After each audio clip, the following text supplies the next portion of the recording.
auspician este programa.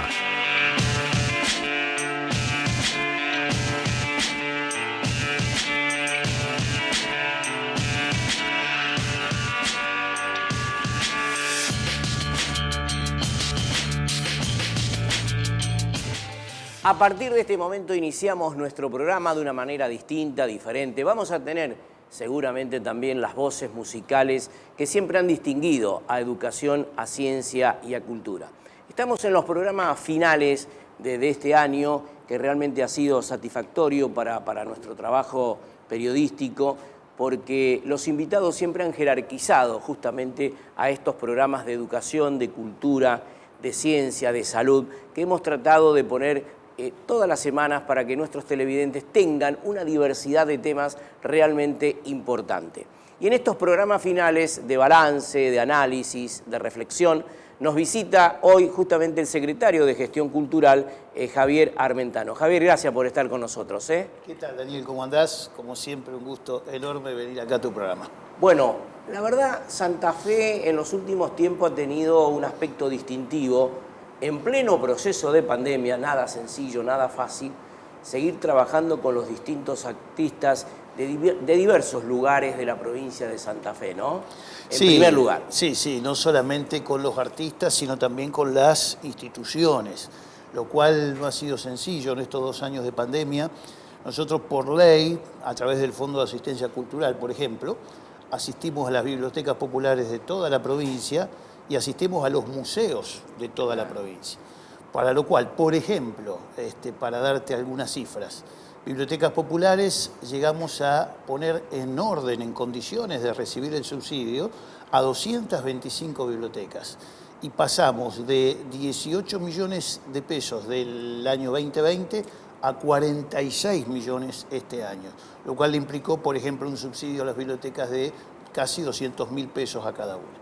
Y con los museos pasamos de 2,5 millones a 7 millones y pico, pero bibliotecas tiene el 20% del recurso generado por el Fondo de Asistencia Cultural a través de lo que viene de lotería, y museos tiene el 3%, que le generó algo así como 56.000 pesos de subsidio a los 141 museos que están en condiciones de recibir. Se ha revalorizado muchísimo en todo el territorio el tema de la lectura, fundamentalmente, ¿no? Exactamente. Las bibliotecas son corazones literarios. Y la pregunta que te quiero hacer en biblioteca, antes de pasar a otro tema, la CONAVIP. Sí. ¿Ha formalizado, ustedes tienen convenios con la CONAVIP Nosotros en apoyatura, por ejemplo? Tenemos un diálogo permanente. La presidenta vino hace poquito también y nos hemos encontrado en la biblioteca que está en Alén y Gaboto. Y bueno, trazamos planes en conjunto y fundamentalmente para nosotros fue un orgullo, primero poder haber cumplido con la ley, con lo que dicta la ley, pero segundo, poder haber ayudado a que las bibliotecas en un periodo de pandemia donde no le fue fácil a cada uno cumplimentar con todos los papeles que tienen que complementar para rendir cuentas, para que puedan ser merecedores del subsidio siguiente. Claro.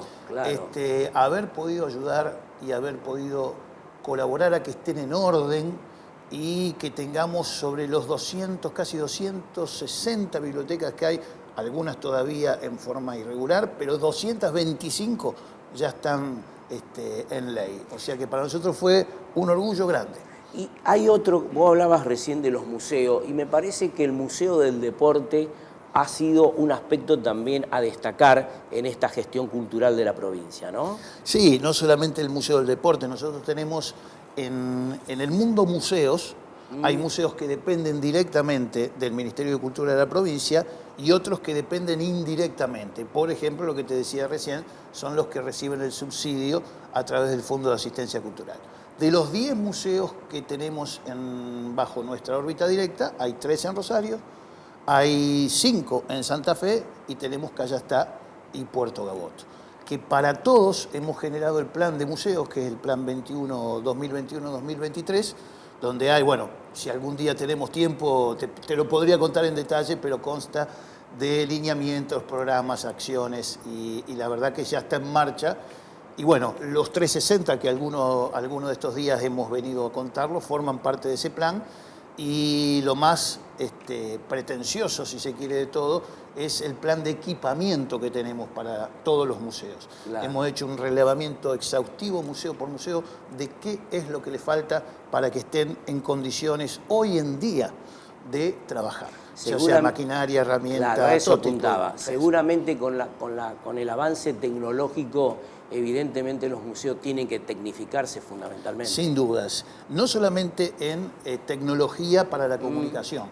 Necesitamos un tractor para Puerto Gaboto, necesitamos un camioncito que lleve sillitas de ruedas para recorrer Callastá, necesitamos acceso para hacerlo más inclusivo, accesos en diagonal con la escalerita mecánica para que se puedan trasladar las sillas de ruedas, aire acondicionado, cámara de foto, tablets, todo lo que se te ocurra que tiene que ver con todo aquello que haga que el funcionamiento del museo sea el esperado.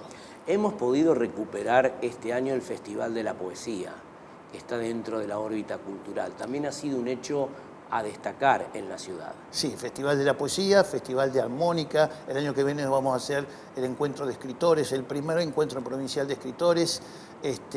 Y bueno, la verdad que nuevo despertar que esperemos podamos continuar. Esperemos podamos continuarlo. Ha sido una especie de renacimiento para todos los habitantes del mundo, no solamente de la provincia de Santa Fe. Entonces, el deseo de poner en marcha todas estas cuestiones que en el mundo de la cultura son muchísimos. Claro. Cada género, cada disciplina Claro. tiene su encuentro, tiene su espectáculo, tiene su subsidio. Los espacios culturales hay que ponerlos en condiciones, hay que equiparlos de manera tal de que puedan funcionar correctamente. Todo este renacer nos ha hecho a nosotros multiplicar el esfuerzo. Claro. Porque no solamente fue un esfuerzo grande trabajar en pandemia, sino fue un esfuerzo enorme poner en condiciones los lugares luego de más de un año de estar prácticamente deshabitados. Javier, un tema que siempre ha sido preocupación y ocupación desde el Ministerio de Cultura a través de su ministro Jorge Lyons, que es el tema de la animación, la escuela de animación. Sí. Ustedes días pasados firmaron un convenio importante con el INCA, ¿no? Sí, en ese caso te va a decir mejor, yo soy secretario de Gestión Cultural. Te van a hablar mejor. Pero está dentro de la órbita y te lo pregunto por tu experiencia y sí. trayectoria en el campo. Sí, inclusive se ha fomentado mucho la Escuela de Oficios Artísticos, en donde hay muchas carreras y muchos talleres en donde se han puesto en marcha, se han puesto en movimiento, y a través de la Subsecretaría de Educación Artística también se están las 19 escuelas de las que consta la provincia. Podemos anunciar que el año que viene la Escuela de Cine y Televisión, que funcionaba en Alén y Gaboto, va a pasar, que ya estamos trabajando en eso, en los subsuelos de Plataforma Labardén. O sea que va a empezar a ocupar esos subsuelos que, bueno, es una necesidad que tiene la comunidad de la Escuela de Cine, que ya están un poquito apretados de espacio porque claro. Conviven con artes visuales y con teatro. Además, las generaciones jóvenes tienen un entusiasmo por ir al aprendizaje de diversas actividades artísticas realmente importante, ¿no? Sí, los subsuelos de Plataforma Labardén, que tienen 5 metros de altura cada subsuelo, son un loft gigante, ideales para el mundo de los cineastas y la verdad que, bueno, vamos a compartir entre Plataforma Labardén, claro, el Ministerio de Cultura, la Sala Labardén y la Escuela de Cine. Entre estos 4 entidades vamos a compartir ese enorme edificio que la verdad que desde 1927 hasta hoy mantiene su esplendor. En el final, Javier, ustedes han hecho un gran trabajo coordinando y articulando con municipios y comunas, donde evidentemente la cultura en los últimos tiempos se ha revalorizado y jerarquizado. Sí, porque hemos llevado espectáculos.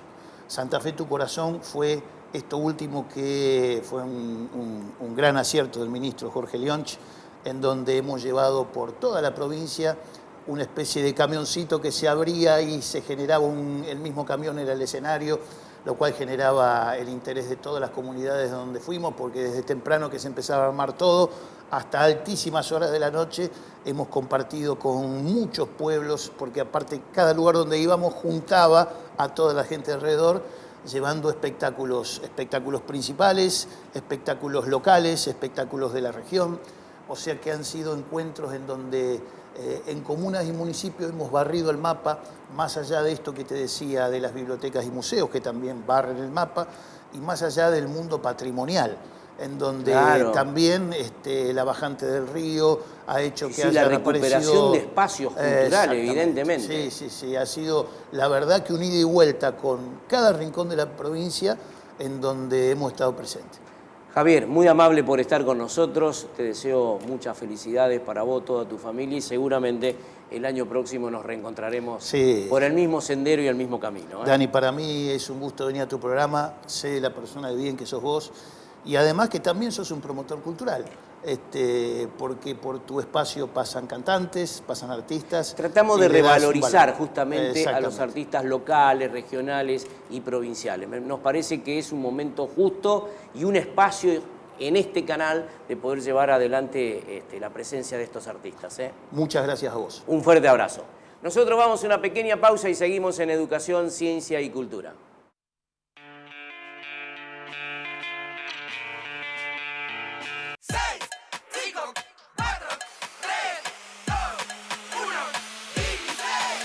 Son solo 6 pasitos, Kini 6. 6, 5, 4, 3, 2, 1, Kini 6. Son solo 6 pasitos. A la suerte hay que ayudarla. Con el Kini estás a 6 pasos de tus sueños. ¿Qué esperás para cumplirlos? 6, 5, 4, 3, 2, 1, Kini 6.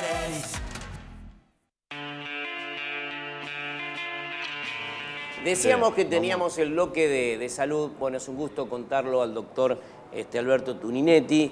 En este segmento de salud, hoy acompañado por el doctor Edardo Dorato, que además es secretario de la Asociación Médica de la Ciudad de Rosario. Que sí que les quiero agradecer a los dos la visita a nuestro programa.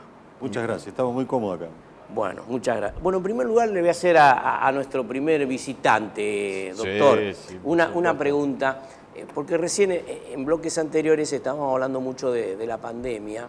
Y en relación a esto, usted es ginecólogo, obstetra, en este proceso de pandemia en estos últimos 2 años, ¿cómo ha sido la evolución justamente de los embarazos, de los partos? Pero primero, como todo en la medicina, fuimos aprendiendo sobre la marcha. Sí. Esto era absolutamente nuevo, cosas que se pensaban en principio, después fueron cambiando. Y bueno, el aprendizaje es todo un proceso, ¿no? Sí. Desde el punto de vista de la medicina en general, hubo mucha postergación en muchas cuestiones de control, incluso de seguimiento de patologías, sobre todo el año pasado, en 2020, que se pospusieron por todas estas cuestiones que vivimos, entre todo el aislamiento, la zozobra frente a no saber cómo se desarrolla el porvenir. Y entonces, algunas cosas continuaron porque el rigor de la situación no necesitaba. Es decir, por ejemplo, control de embarazo, bueno, se siguieron control de embarazo. Y no hubo muchas modificaciones en términos ni de la cantidad de embarazos, ni de los desarrollos. Pero sí se pospusieron otro tipo de controles, como son los controles ginecológicos, por ejemplo, el tipo del Papa Nicolau, las sonografías, hubo mucha postergación y este año hubo como una especie de aluvión movido por la preocupación de los propios pacientes que el año pasado no podían. Así pasó en todas las ramas de la medicina, ¿no? Con lo cual hubo incluso situaciones mucho más complejas y penosas porque hubo tratamientos interrumpidos. Tratamientos oncológicos, gente que no se animó a salir de la casa o que no podía, que era difícil y que la incertidumbre sobre todo lleva mucha angustia.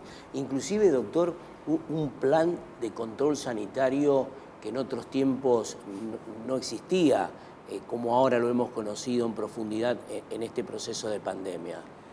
Claro, creo que el tema de la pandemia puso blanco sobre negro la importancia de todos los procesos preventivos que uno habitualmente tiene que llevar. Es decir, los controles habituales que parecen como de poca jerarquía, en realidad tienen mucho impacto.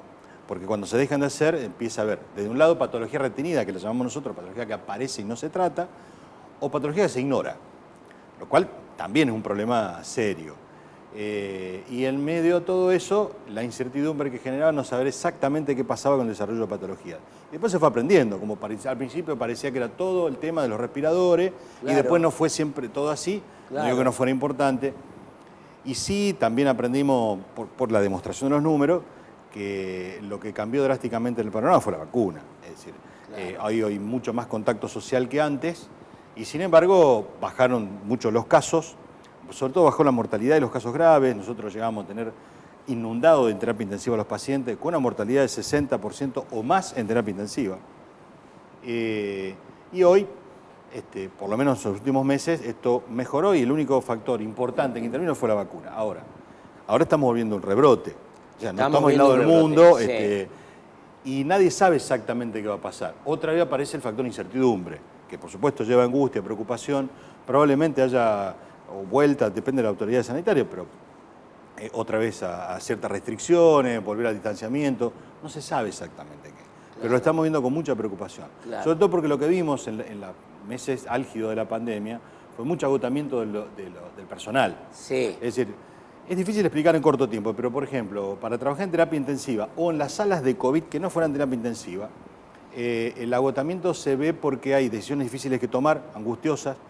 El tema de protegerse es muy complicado. Por ejemplo, vestirse con todo el equipo completo lleva 12 minutos, desvestirse 15 minutos, están enfundados en ese traje de astronauta, que salen acalorados, se quieren sacar rápido el traje y ahí es donde vienen los contagios.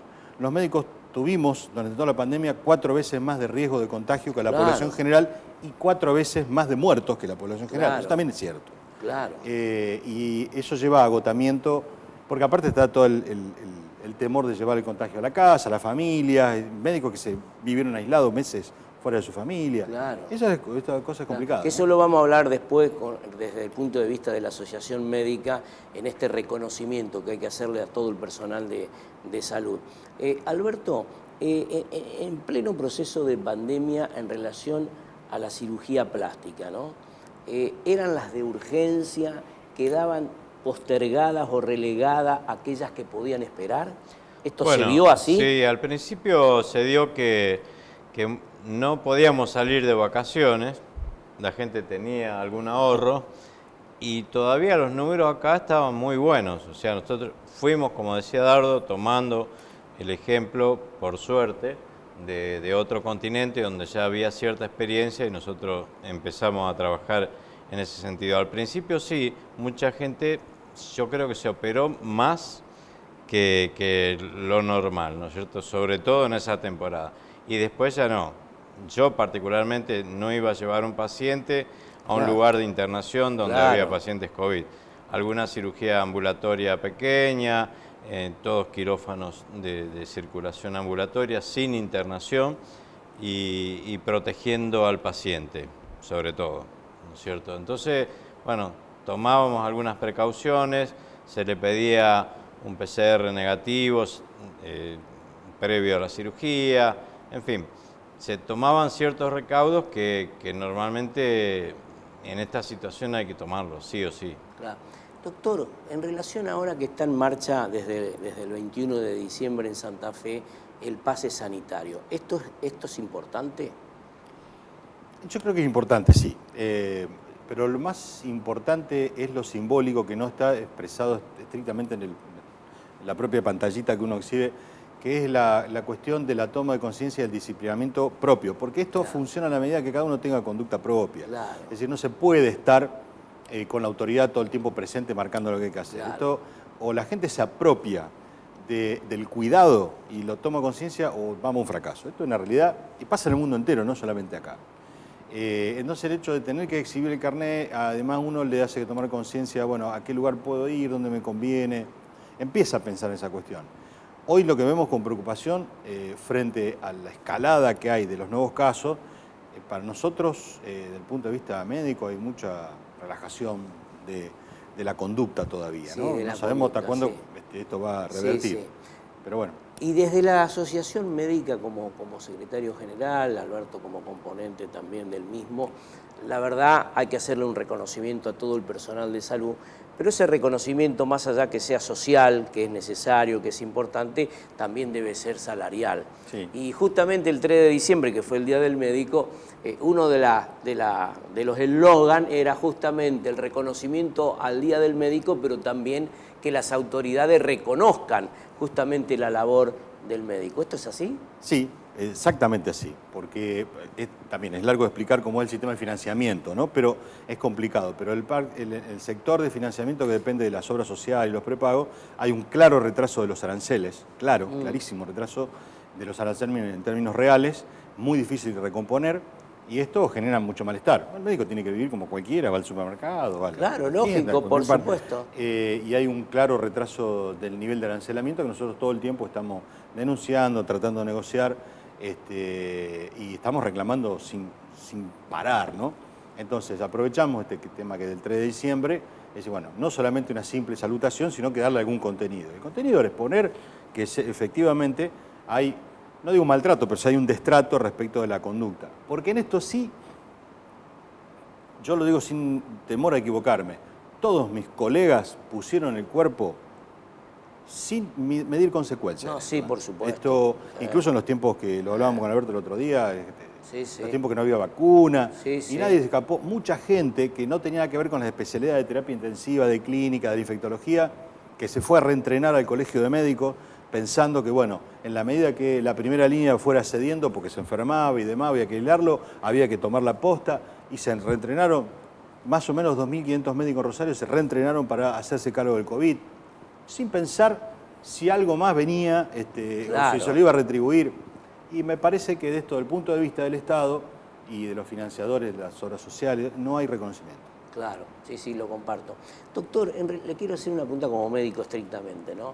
Estamos en pleno proceso de vacunación, todavía hay mucha gente sin vacunarse, inclusive hay mucha gente que aún le falta la tercera dosis. ¿Cómo lo analizan ustedes toda esta vacunación que se llevó a cabo en Santa Fe?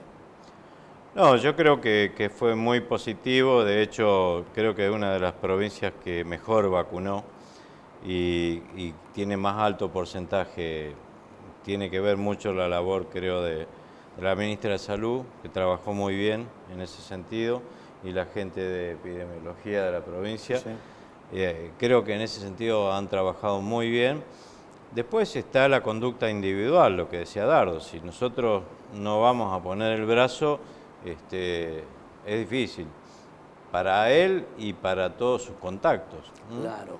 Porque nos ha pasado, bueno, a principio de pandemia, me llama una colega para derivarme a un paciente y le digo, ¿cómo estás? ¿Tuviste? Sí.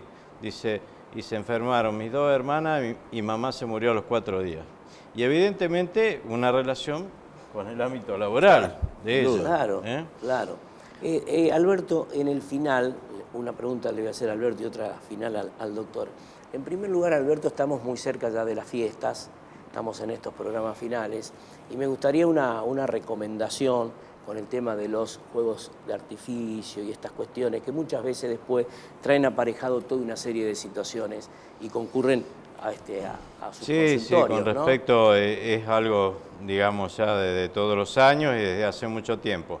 Por suerte ha cambiado mucho la conducta y la legislación con respecto a la pirotecnia, pero hay un montón de otros accidentes, también las mordeduras de perros, los perros se ponen muy mal con el tema de la pirotecnia y muerden. Hemos visto el año pasado más casos de quemaduras, más casos de mordeduras que de quemaduras. Después, también con las fiestas hay un accidente muy frecuente que son las quemaduras eléctricas, porque todo se arma para festejar, la música, todos los cables sueltos, y los chicos andan por ahí. Quemaduras eléctricas hemos visto también, y lo que ha aumentado muchísimo en los últimos tiempos no tiene que ver con las fiestas, pero son las quemaduras con los escapes de la moto. Muy frecuente. Tenemos estadísticas locales, estadísticas de Córdoba y de Capital, donde se ha visto un altísimo incremento. Claro. Por eso es importante, todo lo que se pueda prevenir en ese sentido, bienvenido sea. Doctor, en el final como secretario de la Asociación Médica, bueno, 2 años que estamos trabajando prácticamente desde la virtualidad y seguramente desde la asociación han tenido que implementar todo un programa de avance tecnológico para trabajar justamente con los agremiados, ¿no? Sí, nosotros en realidad tenemos una experiencia acumulada porque hace mucho que venimos desarrollando una plataforma. Ahora hemos lanzado hace poco una que se llama Mi Consultorio, que es una plataforma integral. La validación de la práctica, receta electrónica, historia clínica, sistema de turno. Pero sobre la marcha implementamos también, bastante improvisadamente en ese momento, algo que ya teníamos nosotros en planes, que era una plataforma para consulta virtual, que siempre recomendamos que tiene sus limitaciones, es decir, no es conveniente para una consulta de primera vez, es mejor para una consulta ulterior y no reemplaza de ninguna manera la presencial, ¿no? Claro, la presencial es invaluable, se queda. Y ahora sí, en el final, los objetivos para el próximo año de la Asociación Médica, ¿cuáles son los más importantes? Los objetivos son varios, pero principalmente hacer honor a los principios fundacionales de la Asociación Médica, que es defender los intereses de los médicos en cualquier ámbito. Claro. Estamos en importantes desarrollos embarcados, como la remodelación del Hospital Español, que es de la propia Asociación Médica, todo su frente que se va a inaugurar pronto, la construcción de una maternidad muy grande de primer nivel, y estamos en asociación con otras entidades de la economía social para poner en marcha un nuevo sanatorio en el centro de la ciudad, pero sobre todo construir funcionalmente la red de prestación de la Asociación Médica, que incluye a todos los médicos que tienen sus pequeños consultorios, clínicas, y que funcionalmente pueda depender de esos grandes efectores para hacer más eficiente la atención y que sea incluso una fuente de ingreso genuino para poder vivir legítimamente de eso. Así es. Doctores, le agradezco la visita, la presencia, les deseo felices fiestas y nos encontraremos seguramente a partir del próximo año. Cuando ustedes quieran, a sus órdenes. De esta manera llegamos al final de nuestro programa de educación, de ciencia y de cultura. Volveremos la próxima semana a emitir temas realmente de interés para nuestros televidentes.